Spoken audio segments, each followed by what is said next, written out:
You don't need an advanced degree to understand advanced WMS.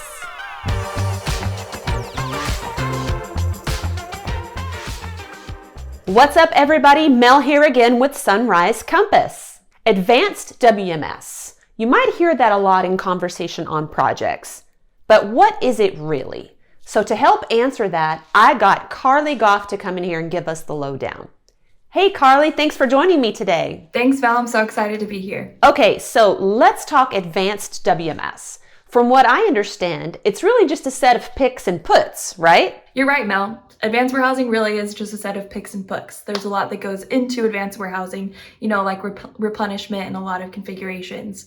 But if you boil it down, it's simply just actions in the warehouse that are picking inventory and putting inventory away. Okay, so that makes it sound pretty simple, but I know there's a lot more to it. But before we get into all that, tell me what the difference is between advanced WMS and standard warehousing. When you think of standard warehousing, it's simply just printing out pick lists and posting packing slips. While advanced warehousing is made of directed pick and put work, replenishment of picking locations, license plate tracking, and the ability to use scan guns for real-time inventory updates.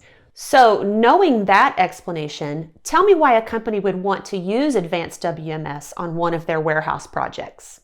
Good question. A lot of companies with large warehouses, a lot of workers will like to use advanced warehousing because it lets the system dictate what the workers in the warehouse should be doing. It's going to tell workers exactly where to pick inventory, exactly where to put it, and it's going to direct those workers based on set strategies in the system like FIFO or LIFO or other replenishment activities. So I heard you say scan guns. I know there's an embedded warehouse app in advanced WMS. Can you use that on those scan guns? Yeah, the physical scan guns will use the same exact warehouse app that you can download to your computer, and the warehouse workers will use it for all of their scanning activities in the warehouse.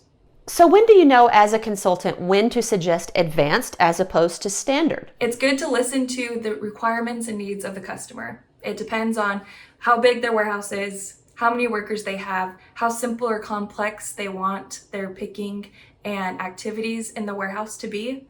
But mostly just listening to their requirements and needs. When we're talking warehousing, I know not everybody has a good mental picture of what goes on there. So can you give us the key concepts that we need to understand?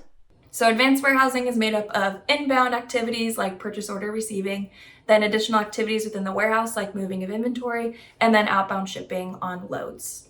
For inbound, you have a lot of options for receiving purchase orders. You can receive them against loads or receive them directly from the purchase order. Loads provide a lot of tracking and traceability for, say, purchase orders coming from overseas or even across the country that you want to better track. They also have the capability of using advanced shipping notices. For the outbound shipping side of advanced warehousing is made up of strategically generating work based on customer priority or shipping carriers, using the scan gun to execute pick work and putting at the dock door, and then using loads to ship out, which gives you the ability to print necessary documents, ability to track progress of pick work, and additional fields to use for tracking of pro numbers, shipping carriers, and additional information. Okay, so let me try to frame it up here.